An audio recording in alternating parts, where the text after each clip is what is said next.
First up, let's quickly take you through the numbers of coronavirus across the country. Despite the lockdown, we're still looking at the steady rise. Total cases in the country now stand at 1,82,143, while the death toll stands at 5,164.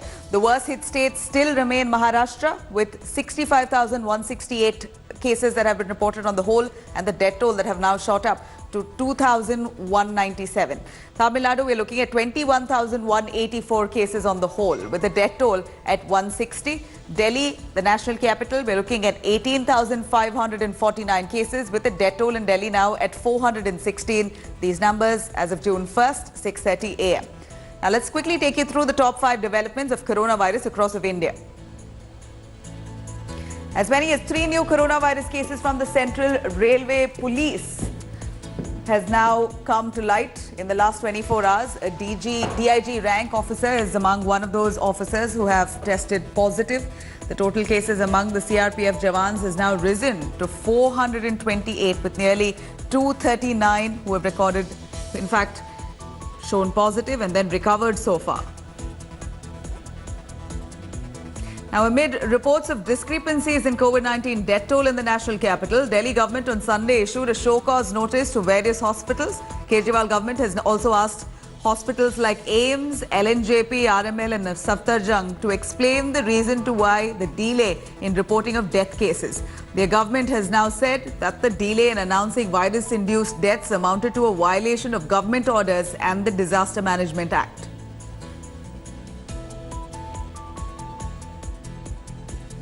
And 16 pregnant women and an employee were among 105 fresh coronavirus cases detected in Jammu and Kashmir on Sunday. On the new cases, among those new cases, only 6 were reported from Jammu and Kashmir and remaining from the other parts of the Union Territory. Total cases in the state has now crossed the 2,300 mark.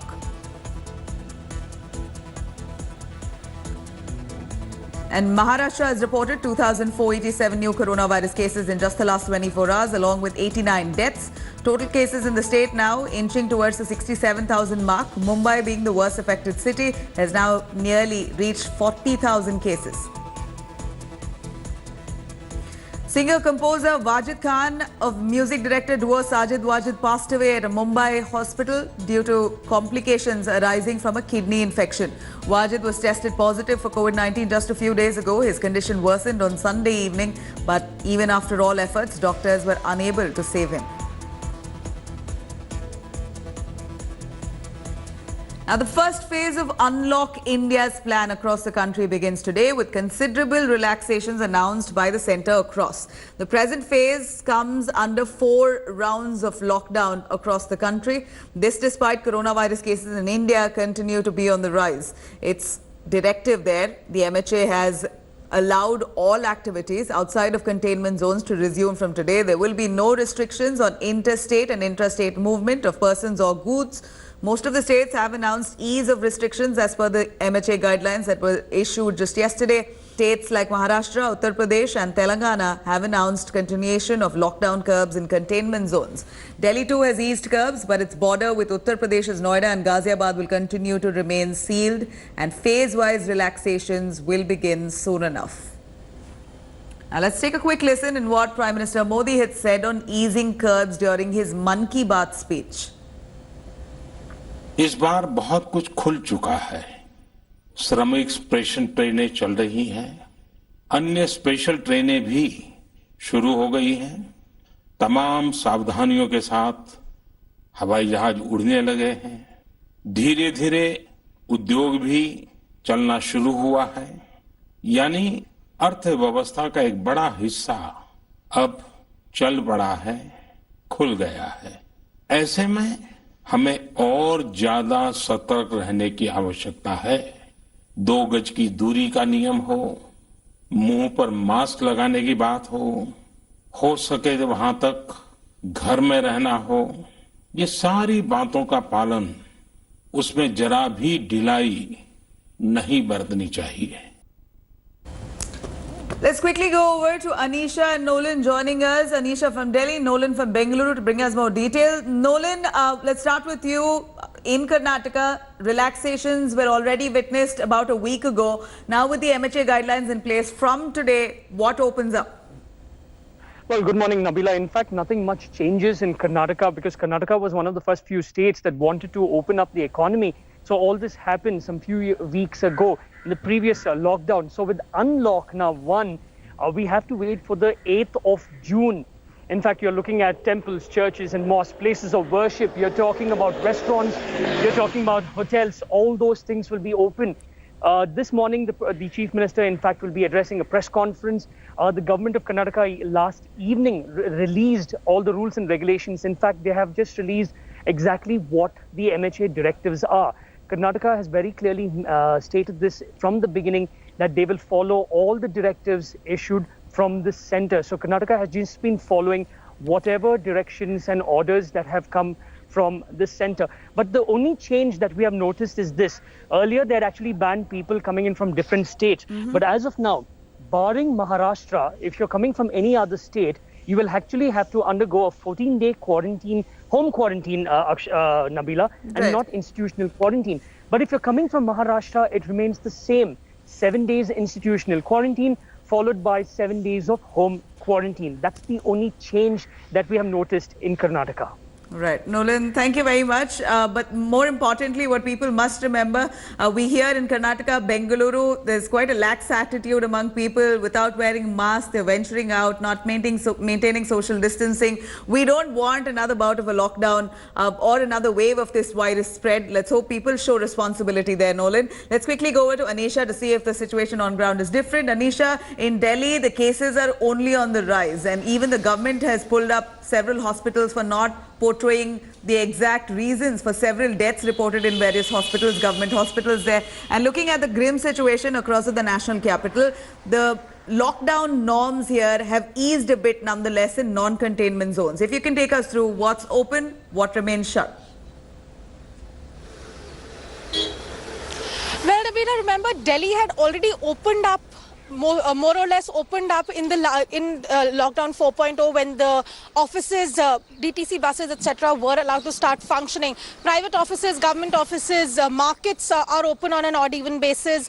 Offices, of course, are open. DTC buses are running. In this unlock 1.0 that has been announced by the MHA, what will change from the 8th of June is that places of worship will reopen and sit-down restaurants will reopen. However, if you look at the numbers of Delhi, Delhi is at a very delicate stage. There were 1,295 the confirmed coronavirus cases as of 8 p.m. last night, with 57 confirmed deaths. And as you just said, yesterday, the Delhi government also issued memorandums to several hospitals, including AIIMS, Safdarjung, RML, GTB Hospital, etc., for giving reasons for delay in reporting of deaths caused by coronavirus and for violation of the directions issued by the health department of the Delhi government. So it is very clear that in Delhi, the numbers that we have are actually not even the correct numbers. The actual numbers may be much higher, as the reporting in Delhi seems to be a little slow. More than 2 lakh people have been tested, but the reporting as such has been slow, and that is why the Delhi government is yet to come out with its norms when it comes to Unlock 1.0. Yesterday, we expected the Deputy Chief Minister Manish Sisodia to announce the norms, but he did not do so. They are still deliberating upon what is to be done, how religious places are supposed to reopen, the hotels, restaurants that are going to be allowed to reopen, what exactly is going to be done. What kind of restrictions are going to happen, right. All of that we're looking at hotels in the next couple of days from the Delhi Absolutely. government. We're waiting from the Delhi government there to give us some SOPs, some guidelines. People are awaiting. Malls, restaurants, religious places post the 8th of June will be thrown open. If not, otherwise, across of non-containment zones, the restrictions have been relaxed largely. Do stay with us. Well, let's quickly go over to Maharashtra to see what's the situation. The situation indeed is quite grim, looking at the rise in number of cases. Even as Unlock India begins, the phase 1 of Unlock India, Maharashtra, which is indeed the worst COVID-affected state, has now launched the mission Begin Again. The plan is to open up the state from 3rd of June in 3 phases. Check this report, which has details. Maharashtra, the state with the highest number of COVID-19 cases, has embarked on an ambitious plan to open up. Called Mission Begin Again, Chief Minister Uddhav Thackeray's government has devised a three-phase exit plan. In phase 1, that will begin on the 3rd of June, outdoor activities like cycling, jogging in public places will be allowed from 5 a.m. to 7 p.m. Government offices will also open with 15% occupancy. In phase 2, from the 5th of June, all markets except malls and market complexes will open from 9 a.m. to 5 p.m. Taxis and auto rickshaws will be allowed to operate only for essential services. While in phase 3, all private offices can begin with 10% strength from the 8th of June. Even with rising cases, Maharashtra government has moved towards lifting of lockdown in phase-wise manner. The first would be allowing individual exercises, second, opening up individual shops, and third, allowing private offices to work with 10% of the workforce. What we can say is that living in the times of corona has formally begun. However, schools, colleges, religious places, cinema halls and local trains and Mumbai Metro will continue to remain shut. While the government has taken the big step, one hopes that Maharashtra will be able to bring the surging cases under control. With Mustafa Sheikh and Sahil Joshi in Mumbai, Bureau Report, India Today. Let's quickly go over to Vidya joining us from Mumbai to give us more details on Maharashtra. Vidya, take us through Mission Begin Again. Maharashtra indeed has taken a bold step to open up despite number of cases only being on the rise, Mumbai being severely affected. Maharashtra can't completely abide to the MHA's guidelines. They've got to keep some strict restrictions in place. Do take us through what changes on ground from today. Well, there are a couple of things that the Maharashtra government has asked people to do. One is, yes, as Mustafa was speaking about, that people have to live with this coronavirus, and that's really started. And in fact, there's an SOP that the government is trying to develop wherein people who go out to work, when they come back, they do not infect the elderly in the residential areas. And that's one important step that the government has been talking about. They are saying very clearly that even if one person has to move out for work-related issues, then it cannot be that you come back and infect those people, because as it has been seen, it is the elderly who are the ones who are most affected by the virus. So that's one thing that the government has been insisting on, developing something which will be an SOP that will be, everyone who will be going out to work will be using when they come back home, so that the people are not infected. Apart from that, the moment the Mission Begin Again was announced yesterday itself, we had seen 89 deaths in Maharashtra, and the toll had gone up in Mumbai itself to 44, which was one of the highest in 24 hours that we had seen. So certainly the numbers are steadily increasing. We'll really have to see how the Mumbai Mahanagar Palika, the BMC, really goes ahead with this, because last time we had seen when in phase 4, when Maharashtra government had announced that there will be 5 shops open in any given alternate lanes, at that point the BMC had decided not to implement it because of the steadily rising cases. Right. So it's really waiting. We are really waiting for the BMC to come out with what really happens now. But yes, as the Maharashtra government has said, in 3 phases, there will be, easing out that will be done. On June 3, there will be people who will be going out for parks, exercising and everything. From June 5, we will see all these number of shops that are going to be open. Say, for example, if there's a lane that is open, on one side the shops will be open, the other side will be closed. Yeah. So that's the plan in the market. And on June 8, there will be people going to offices with just 10% of the capacity. Right. But indeed, Maharashtra has taken a bold step, the odd-even system, something similar to the lines of what the national capital Delhi has also done. Vidya, thank you very much for joining us with those details. Let's quickly cut across to the national capital. Delhi remains the 3rd worst affected state from coronavirus, recording more than 1,000 cases for 4th consecutive day. On Sunday, the national capital witnessed 1,295 fresh cases, the highest ever recorded in a single day. 13 people have lost their lives in just the last 24 hours in Delhi. 416 people have been discharged so far after receiving treatment. Meanwhile, the Delhi government has sought an immediate relief package of 5,000 crores from the centre to meet its expenses there, as revenues have dried up due to the lockdown.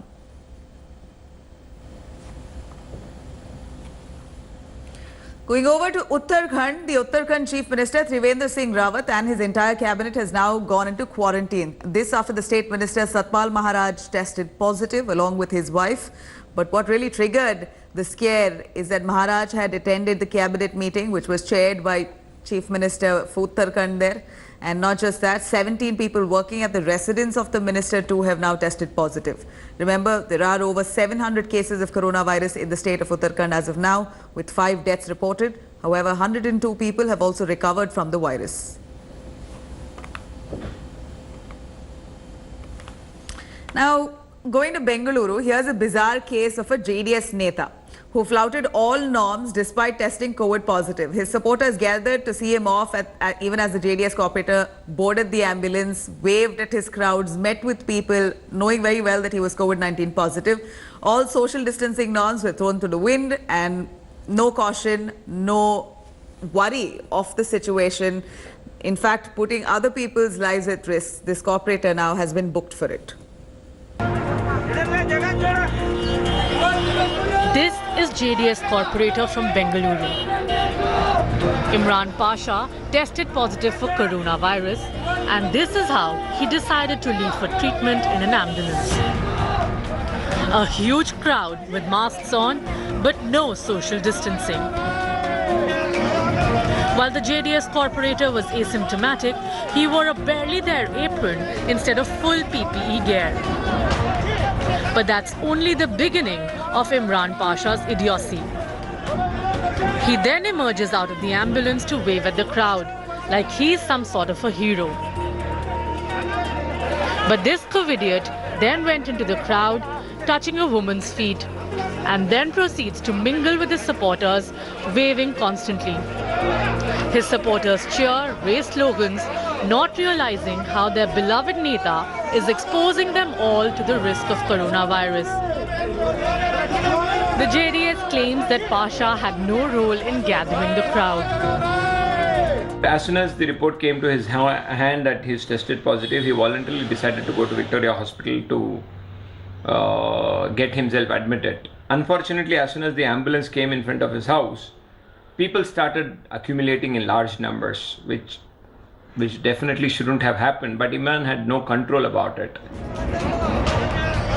BJP, however, is demanding action against the JDS corporator. Corporator from the area, Mr. Imran Pasha, is tested positive for the COVID-19. His reluctance to get admitted to the hospital and subsequent drama he enacted has put several people in danger of getting COVID-19 infected. No distancing rules, no care for the virus, and others' lives put at risk. There seems to be no cure for India's covidiots. With Nolan Pinto, Bureau Report, India Today.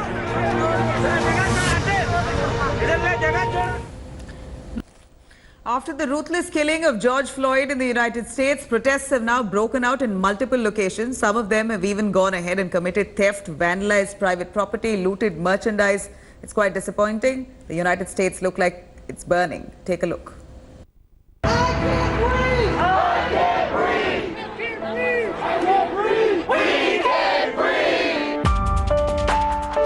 George Floyd, a 46-year-old African-American, died in Minneapolis on Monday. He was retained by the cops. A video footage has now gone viral. It shows a ruthless police officer kneeling on Floyd's neck while he gasps for breath. This incident has sparked outrage across the United States. A total of 4 cops have been fired. The FBI is now conducting a federal civil rights probe. The ruthless officer responsible for this inhumane act has been identified as Derek Chauvin.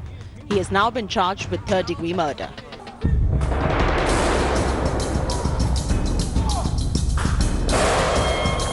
Ever since this incident occurred, protests have been witnessed across Ohio, Colorado, New York, Chicago, and some other parts of the United States. In Portland, the outrage turned into looting. Several protesters broke into the Louis Vuitton store. The footage you now see of the incident has gone viral across social media.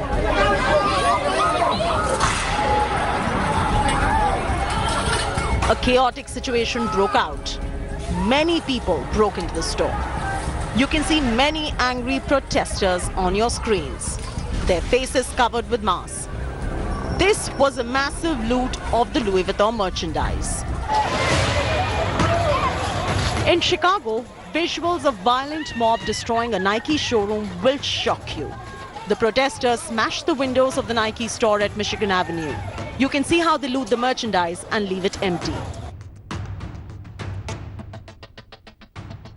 Looters even broke into stores of Los Angeles on Saturday.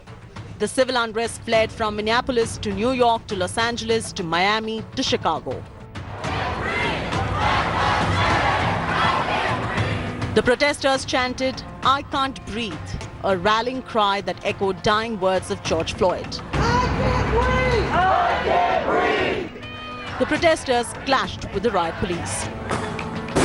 You can see how the cops fired tear gas and plastic bullets in an effort to restore order. Not just this, aerial footage captured a video of people breaking into a watch and athletics store, carrying away boxes of goods, and even a flat-screen television. Bureau Report, India Today. Hello everyone, this is Rahul Kamal here. Hope you enjoyed this video. For the latest news and analysis, like and subscribe the India Today YouTube channel and don't forget to press the bell icon to stay updated.